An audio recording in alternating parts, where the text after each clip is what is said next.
Assalamu alaikum warahmatullahi wabarakatuh. Akkam jirtan kabajamtoota hordoftoota chaanala keenya har'allee siitingiiwwan saddeen kan baay'ee barbaachisoo ta'an Facebook irratti isinitti argisiisa. Namoonni baay'een Facebook yookiin social media Facebook jedhamu yookiin FB kana callisaniituma fayyadamu jechuudha. Kanaafuu ani immoo waan baay'ee barbaachisoo taate siitingiiwwan saddeet isinitti argisiisa. Siitingiiwwan kana hanga dhumaatti yoo hordoftan baay'ee isin fayyadu jechuudha. Yoo kan hin fayyadamne fi kan hin beekne ta'e social media Facebook kana hin fayyadaminaa yookaan immoo waan sirreeffachuu qabdan sirreeffadhaa isiniin jedha. Kanaafuu viidiyoo tan hanga dhumuraatti daawwadhaa. Jalqaba namoonni chaanala keenya faayidaa taatan yoo jiraattan chaanala keenya subscribe gochuun like share gochuu fi comment gochuun nu jajjabeessuudha. Afeerraa keenya amma kallattumaniin gara barnootaatti isin dabarsaa na hordofaa.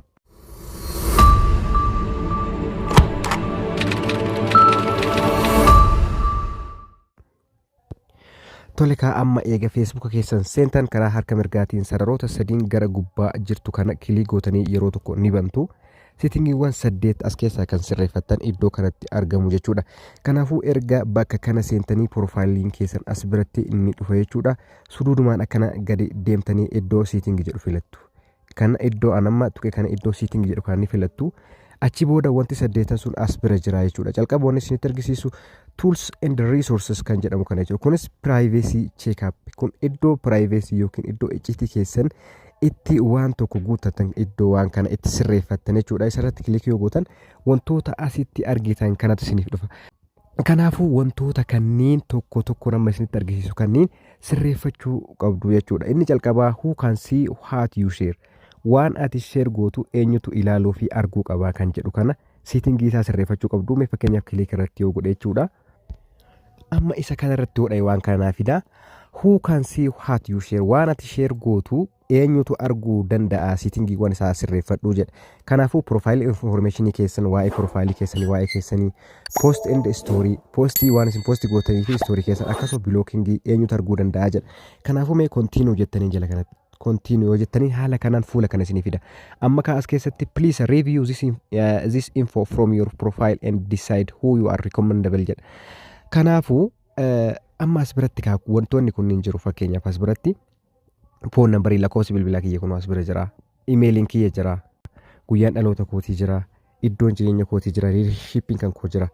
Waan kanneen guuttadhu jedha. Amma waan kanneen guutuu qabdu eenyutu ilaaluu qaba. Fakkeenyaaf phone number kiyya kana eenyutu ilaaluu qaba. Only me ani ofii kiyya qofa namni akka hin agarre gochuu yoo barbaade only me tajaajila tanarratti kilik godhadhaa jechuudha. Yoo tuqu haala kanaan naa fida. Bilbila keessan kana eenyutu arguu qaba. Public yoo ta'e namni kamuu hin argaa. Friend yoo ta'e namoota isin Facebook irratti friend taataniin qofa jechaadha. Kanaafuu isin namni bilbila keessan akka hin agarre yoo barbaadan only me ka jedhu kanarratti deeffattu jechuudha. Only me gochuu qabdu. Amma immoo gadi siqtanii emailiin keessan ni jira. Emailii keessan namni arguu qabu eenyu kan jedhu kana ni filattanii yeroo tokko gadi tuqxan jechaadha. Emailii keessan kan isin Facebook keessan irratti guutan namni kamtu arguu qaba. Waan sadiitu jira public friends and only me. Kanaafuu isin yeroo kamuu only gochuu qabdu jechuudha. Amma duubatti deebitanii as keessa wantoota baay'ee jiru. Guyyaan dhalootaa jira. Relationship kan koo single yookiin nama fuudhe yookiin immoo nama hin fuudhin kan heerumu yoo ta'e asitti guuttatan isa kan anam public godhe waan kanneen irra deemtanii guuttatan jechuudha. Siitingiin tokko kan isin argisiisu kana amma duubatti deebitan. As keessatti how to keep your account. Akkaawuntii keessan akkamitti seekuur godhattan akkamitti tikfachaa jirtan kan jedhu isa lammaffaarra jiru kana jechuudha. Isarratti kilik gootan. How to keep your account secure. Akkamitti keep godhaa jirtanii. Yoo isin karaa sirriitiin guuttanii jiraattan asitti akkanatti isinii fida akka kiyyaa kanatti. You are all set. No security action are recommended at this time. Kanaafuu wanni isin sirreeffatanii jiru isin guuttattanii jirtanii naan jechaadha. Ani waan guutuu qabu jechuudha. Profaayilii kiyyarratti waan naaf guuttamuu qabu hundaa guuttadhee jira jechuudha. Kanaafuu inni sun maal tokkoffaan paaswordii keessan okay dhamoo okay miti gaarii moo gaarii miti kan jedhu. Lamaffaan two factor authentication is on. Login alert wanni kunniin sadiin Facebook keessan irratti guuttamuu qaba. Kana akkamitti akka guuttamu yeroo biraa isinitti argisiisa. Amma review yoo godhe fakkeenyaaf kiyya haala kanaan skip godhee bira yoo tare jechaadha. Haala kanaan amma kun akkuma argitan jechuudha. Amma as biratti jechuudha. You are all set jedha kun as biratti. Hundaa guuttee jirtaa waan guutamuu qabu. Review another public dha. Kanaafuu amma ani waan guuteef isin immoo guuttachuu qabdu jechuudha. Tolee bakka amma kanatti yoo deebi'e wanni guddaan amma ani beekuu qabu maa inni how people can find you on Facebook. Namni Facebook irratti akkamitti search si godhee si argachuu danda'a kan jedhu siitingii kana guuttadhu jedha. Kanaafuu how people can find you on Facebook. Facebook irratti namni akkamitti search isin godhaa, akkamitti isin barbaada, akkamitti isin argata, akkamitti friend request isin ergaa, akkamitti add isin godhaa kan jedhu kana as keessatti ilaaltu jechuudha. Continue jettaniini. Kanaaf haala kanaan isin dhufa fuulli kun amma as biratti akkamitti namni isin barbaadu danda'u eenyudha kan jedhu kana jechuudha. Kanaafuu friends of friend gochuu qabdan jechuudha. Friend of friend yoo gootan Facebook ni keessan public ta'a jechuudha. Namni kamuu iyyuu ni arga jechuudha. Setting kanallee sirreeffachuu qabdu jechuudha. Amma iddoo calqabaa sanitti deebitan jechuudha. Setting lammataa kan ani isinitti argisiisu profile detail. Kun as biratti iddoo audience and visibility jedhu kana biratti jechuudha. Profile detail isa isinitti argisiisa. Profile detail jedhu kana kilik gootan as biratti wantoota isin guuttachuudha qabdan jechuudha. Waa'ee keessan as biratti kan guuttachuu qabdan, kan sirreeffachuu qabdan as biratti guuttattu jechuudha. Waa'ee keessan jechuudha. Tokko tokkoon isinitti himuudhaaf yeroo natti dheerata. Lakkoofsa keessan asitti guuttanii linkiiwwan chaanala keessanii akkasuma kan social media keessanii, iddoo barnoota keessanii, iddoo jireenya keessanii, basic info keessan akkasuma profile transparency, other name kana hunda asitti guuttattu jechuudha. Ammalee duubatti deebitanii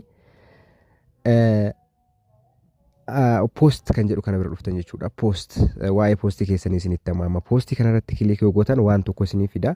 Postii keessan irratti kilik yoo gootan iddoo kanatti who can see your future post jedha. Postiiwwan keessan eenyutu ilaaluu danda'a waan isin postii gootan jechuudha.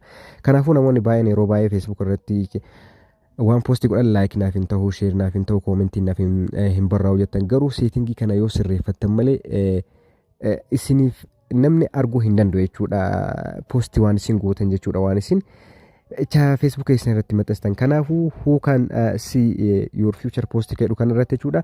Iddoo calqabaa kan dhuftan jechuudha. Public kan jedhu irratti guuttachuudha qabdan jechuudha. Kanaafuu amma kilik irratti yoo gootan jechuudha haala kanaan isinii fida. As biratti amma public jedha, friends except specific friends only. Kanaafuu isin public guutuu qabdan. Namni kamuu akka argu yoo barbaadan public kan jalqabaa kana guutuu qabdan jechuudha. Kanneen duubatti deebitanii iddoo postii kana yoo tuqxan jechuudha. Ammallee maaltu jira? Allow comment summarize on your post jedha. Namoonni akka comment godhan yookiin postii keessan irratti akka comment godhan eeyyama kennuu qabdu jechuudha. Kanaafuu isa kana as deebisuudha qabdan, on godhachuu qabdu jechuudha. Amma setting guddaan isinitti argisiisu as keessatti kan biraa maal inni profile and tagging kan jedhu. Profile and tagging kun maal inni namoonni yeroo baay'ee callisanii Facebook isaanii irratti waan postii godhan kana keessa tag isin godhu jechuudha. Itti isin dabalu. Tagin maal akka ta'e kan hin beekne yoo ta'e yeroo biraan isinitti hima. Garuu immoo tag isin godhu. Namoota tag isin godhan kana fedhan keessa malee waan ofii postii godhan keessa tag isin godhan. Kanaafuu akka tag isin hin goone, akka keessatti isin hin makne ofirraa cufuu qabdu. Profile and tagging jedhu kana tuquu qabdan jechuudha. Isa irratti kilik ni gootan. Setting kana sirreessuu qabdan. Setting kunis who can post on your profile kan jedhu kana jechuudha. Inni kun kanaafuu bakka kan dhuftanii only me irratti deebisuu qabdan. Amma iddoo kana yoo dhuftan haala kanaan isin dhufa. Kanaafuu only me kana jechuu qabdu jechuudha. Isa irratti yoo deeffattan namoonni callisanii tag isin hin godhan jechuudha. Kanaafuu wantoota kanneen sirreeffadhaa isin jedhaa garuu settingiiwwan ani barbaade guutuun naaf hin xumuramne. Yeroo biraan deebi'ee isinitti argisiisa. Kanarraaf jenne kanuma horaa bulaa deebanaa guddaa isin jaalladha.